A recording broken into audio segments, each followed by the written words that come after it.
Hi, this is Natalie Hoffman of FlyingFreeNow.com, and you're listening to the Flying Free Podcast, a support resource for women of faith looking for hope and healing from hidden emotional and spiritual abuse.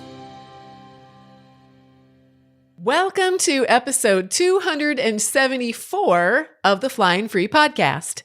Today, I want to read an email that I sent to my mailing list a few weeks ago.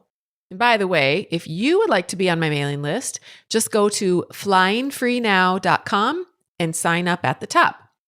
But I wanted to share this email on my podcast as well, because it goes along with the last few episodes where we have focused on abuseries, the native language of the abuser, and how to interpret and answer it. Maybe not necessarily to answer the abuser, because what good does that do? But more to answer it in our own minds so that we can unhook from the power of it and it can't have any power over us. It will still sting, possibly, but we're able to recover from it much more quickly because we don't have this hook inside of us.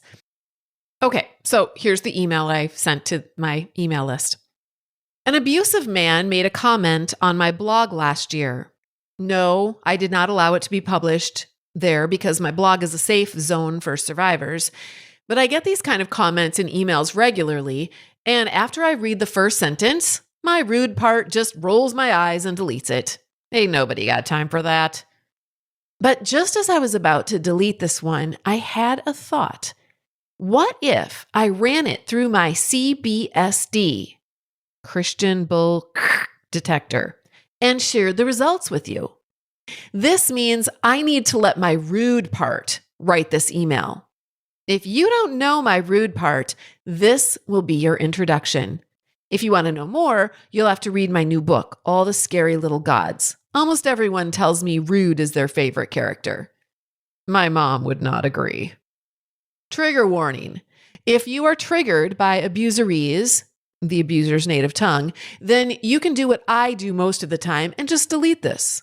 Well, we're on a podcast now, so just stop listening. But if you want to see how I neutralize this language by anchoring into totally different core beliefs I now have, read on. Here's the little comment that Bill wrote on my blog. Much of what is called abuse today isn't. A husband disagreeing with his wife is not being abusive, yet many women really do think that. Yeah, scummy men exist, though must were scummy before marriage, the woman knew that. I am sure my ex-wife would tell you I was abusive, and she got plenty of sympathy from Christians and even the church we attended.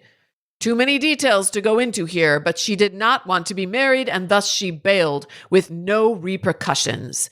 She just stole the years I could have been building a long-term marriage like my grandparents. Neither men nor women are perfect, yet the blame is almost always focused on the men. Some of you would do well to step back and really examine your lives, though that can be hard in our emotionally focused culture. How many marriages has this site killed? Bill Smith. Okay, the quick interpretation of this is quack, quack, quack. But you're possibly looking for a more complex interpretation, and I'd like to oblige. So let's dig in, shall we? I may be watching Downton Abbey these days. Bill says, much of what is called abuse today isn't. This is an example of an abuse tactic called gaslighting. In podcast episode 92, I interview Amy Marlowe McCoy, a licensed professional counselor, who says this about gaslighting. Gaslighting is a term for a specific type of mental and emotional abuse in which one person tries to make the other person doubt their sanity, their experiences, their thoughts, or their feelings. Some ways I see it show up a lot in relationships with family members or loved ones would be making someone feel guilty when they've done nothing wrong, implying that they have wounded you by standing up for themselves or having their own opinions, treating you as if you are overreacting for having an emotional response to something, being blamed and shamed for being your own person or doing anything the gaslighter doesn't approve of, or retaliating for even the most minor incident, slight, or offense. A gaslighter will do or say whatever it takes to punish you for doing something they don't approve of. So Bill here is saying, "Oh, are you saying that you're experiencing abuse? Nope, that's not abuse." Bill, you gaslighter, you. What do you do when nobody sees, hears, or believes you? When you don't belong anywhere? Raised to believe her life's purpose was to please God and everyone around her by dying to herself and her own needs, a religiously programmed good girl must grow up to confront all the scary little gods in order to break free from spiritual abuse. Join her as she creatively takes the reader on a spiritual quest from the perspective of the different parts of her psyche. Witness her sometimes confusing, sometimes heartbreaking, sometimes humorous attempts to be loved by being as good as possible. When her house of cards crumbles around her, she finally lets go, only to discover that while she would never be perfect, she would always be perfectly loved. You can get my brand new book, All the Scary Little Gods, on Amazon.com. It comes in paperback, Kindle, and Audible formats. All the Scary Little Gods by Natalie Hoffman.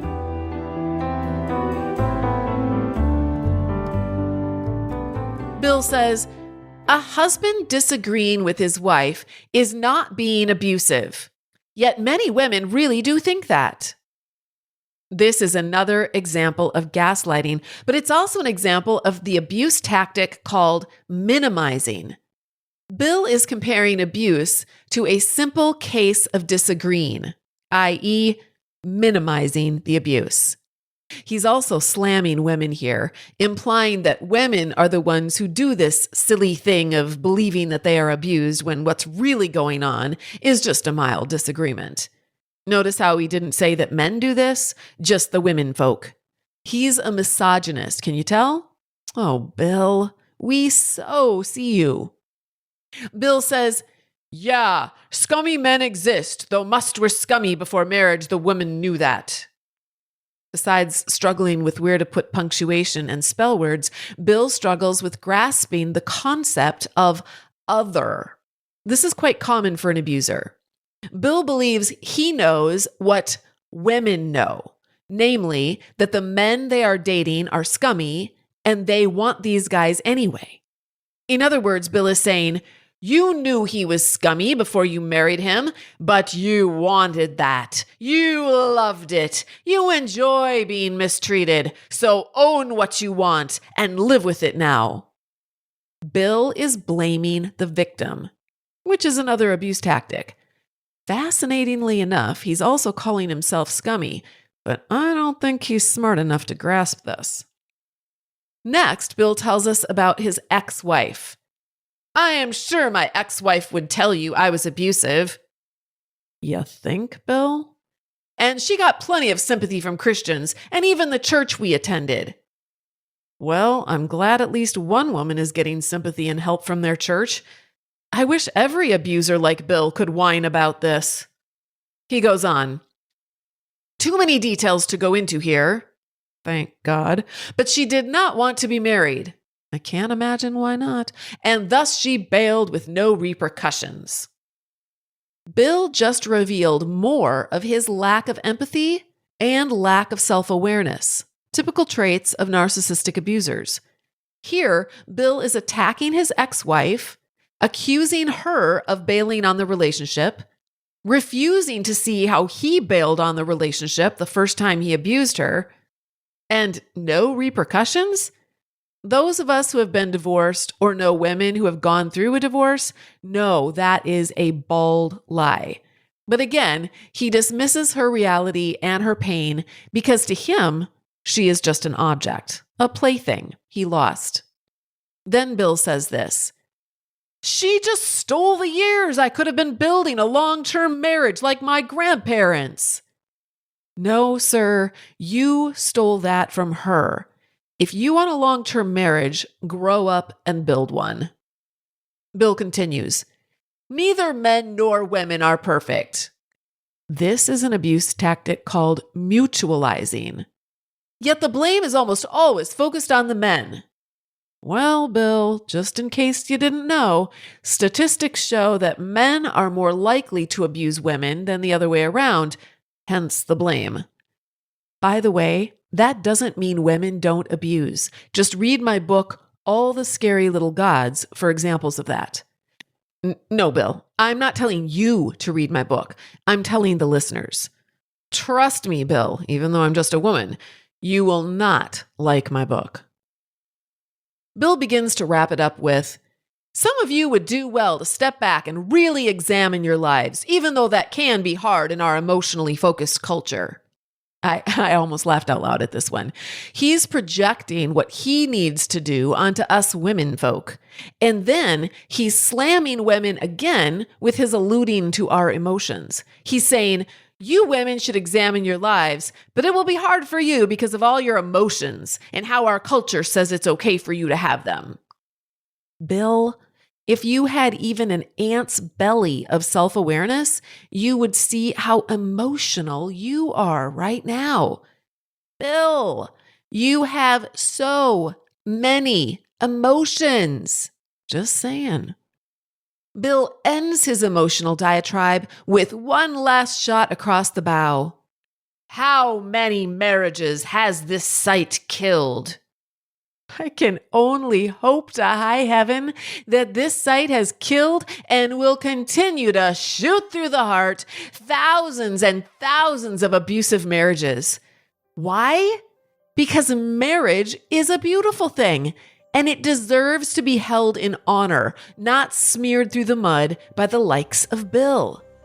Long live healthy marriages, death to abusive ones, and life to the victims. So, thank you, Bill, for that last compliment. I'll take it with a bow.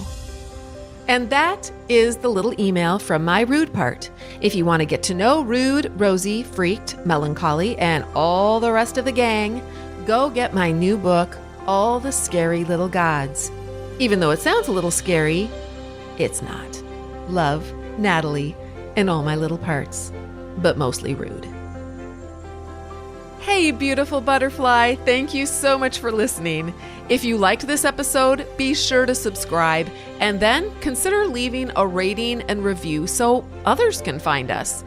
To connect with me and get a free chapter of my book, head over to flyingfreenow.com. And until next time, fly free.